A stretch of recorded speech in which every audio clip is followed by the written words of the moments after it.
Well, hello there and good afternoon, ladies and gentlemen. This is Scott Bradley coming with another session of Grown Man Playing with Trains. Still working on the model railroad. I've got another segment that I'm going to do here today. And listen, I'm going to start making this part of YouTube. You that are viewing this on YouTube, I'm going to make it part of my regular YouTube presentation as we go through this step by step. Those of you that are just joining me for the first time, we've been in our house here, our new home, 1 year. September 1st made 1 year. And in 1 year, I've been working on the model railroad, something that I've always loved to do. It is actually my third model railroad that I've done major. We've owned 3 houses. This is our third house, and hopefully this is my final house. And in every one of them, I built a model railroad. So I'm in the infancy of building this one. I say infancy, 1 year. If you've seen the videos of the past, you've seen the table that we've done. We've laid the tracks. We've got the trains running. Now I'm going step by step, section at a time. We've just recently ballasted the tracks and laid scenery, those kind of things. Now, let me ask you a question. As I prepare to go to the next level of scenery, what do we have a lot of? And you remember I was saying this before, that I oftentimes will stop by the railroad tracks, look, see what they look like, get some ideas, how to set up the scenery. What is there a lot of throughout this world that we see everywhere, not just along railroad tracks, along highways, along neighborhoods, in your own yard? We see a lot of trees, exactly, trees. And that is what I'm doing now. I am putting trees on the section that we're doing. And I've got a few techniques I've done here. Now, most of the stuff that I've done, I've done, what I want to say, I don't want to say by trial and error, not necessarily, but I don't always go by the book because I don't always have a book, don't always know what the book says. I pick up a little bit here and there, but some things I've done just out of my own ingenuity, I guess. For example, when I laid the ballast, as I read manuals on it, you're supposed to lay the dry ballast, brush it out with a paintbrush, and then take a spray bottle mixed with glue and water and squirt it. Well, I didn't do that. I simply took a basin of water, mixed it with glue, mixed it in there good, and then poured the ballast in there and swished it around. I think it gives me a better holding base. And then, of course, put it on the tracks and the same technique, take a paintbrush, smooth it out. And I think it gives me a better, let's switch around here, it gives me a better base. Those of you who didn't see my last broadcast, let me get up here. Oh.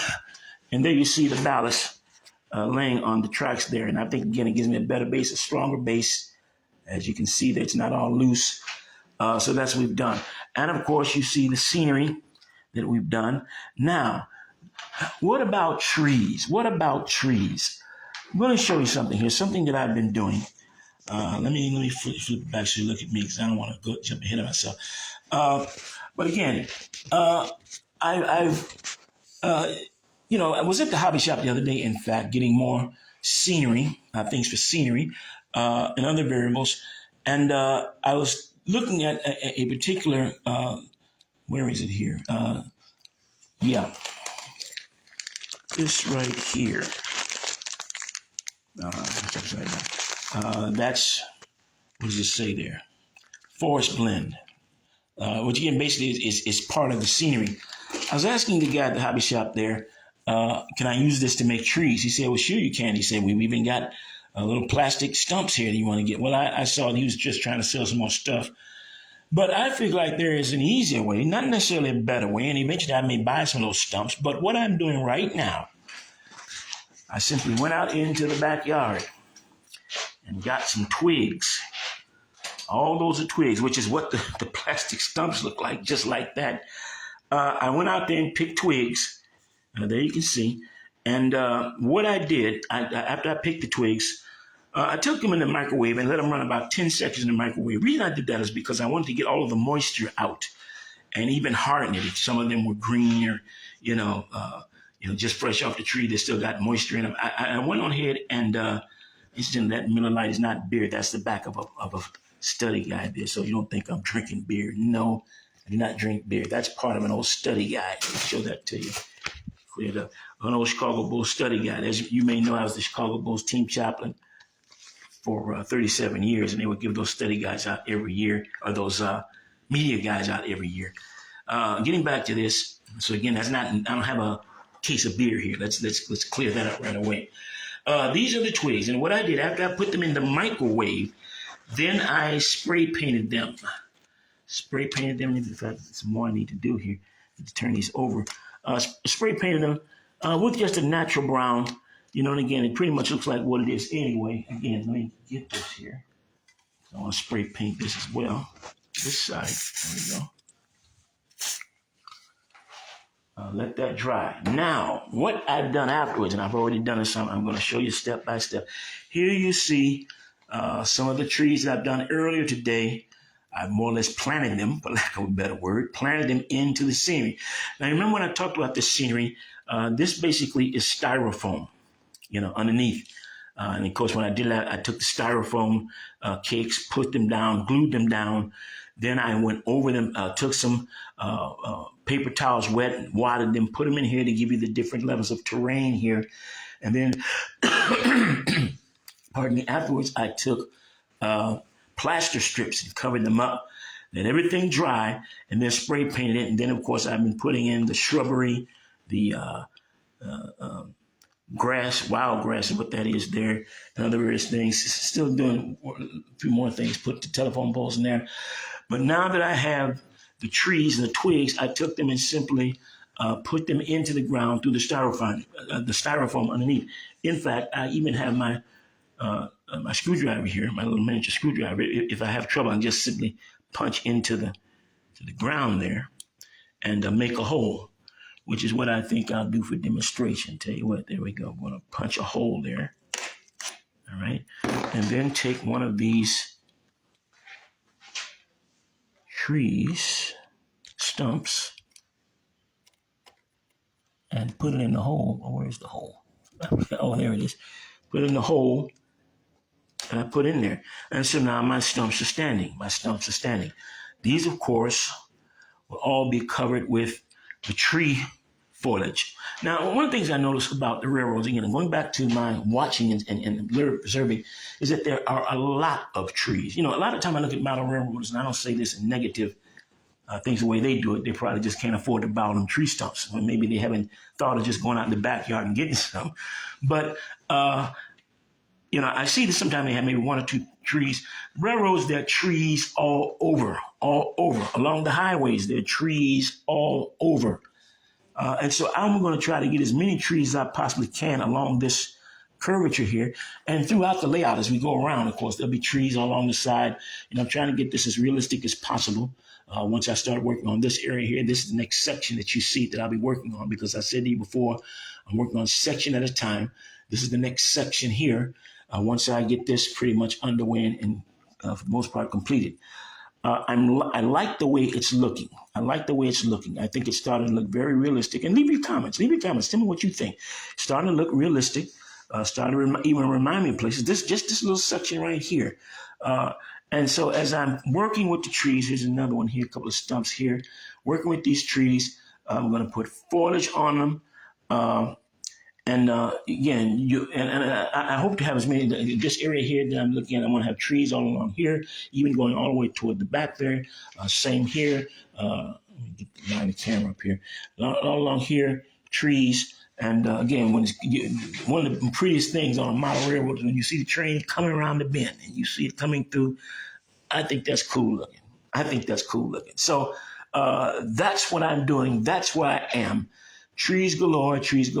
Now, there's something else I want to show you here that I did yesterday. Let me switch my camera around so you're not looking at the floor. You can look at me.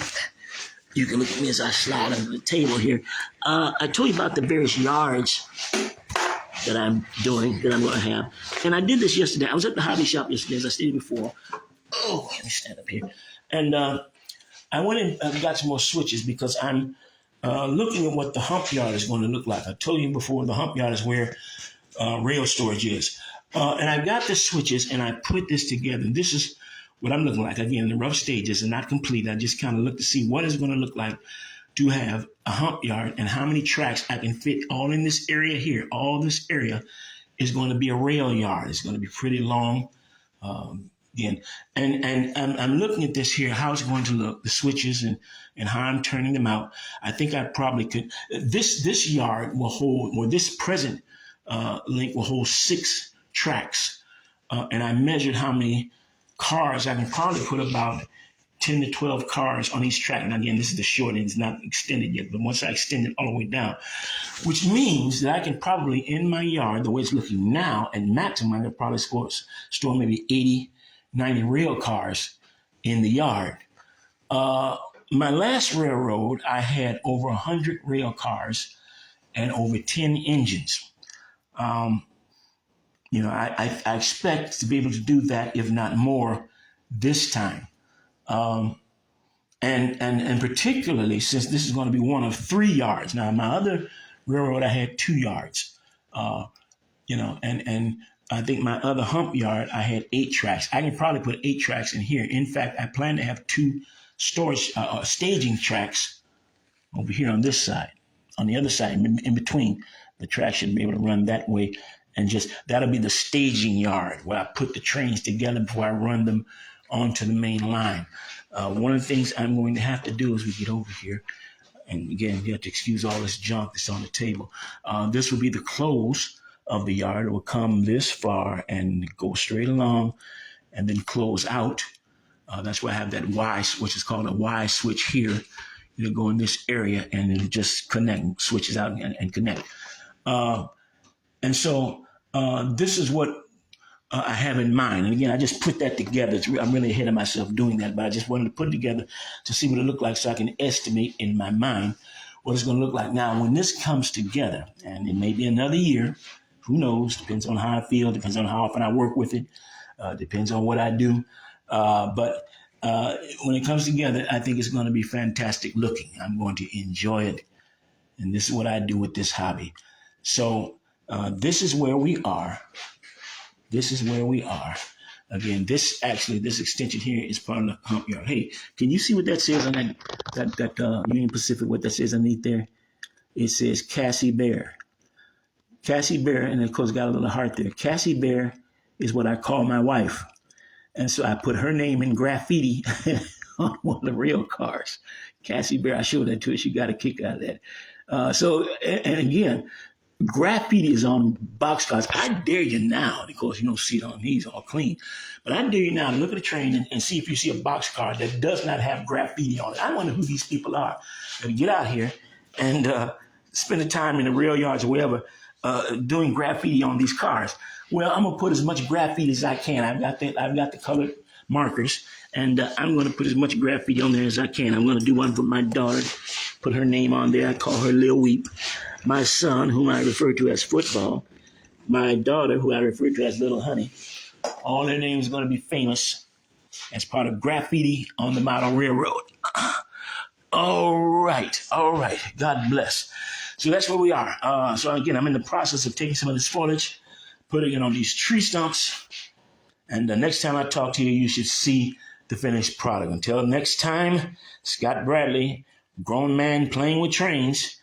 Give me a thumbs up, leave a comment if you're viewing this on Facebook or if you're viewing it on YouTube, and I'd appreciate it very much. All right, until next time, so long.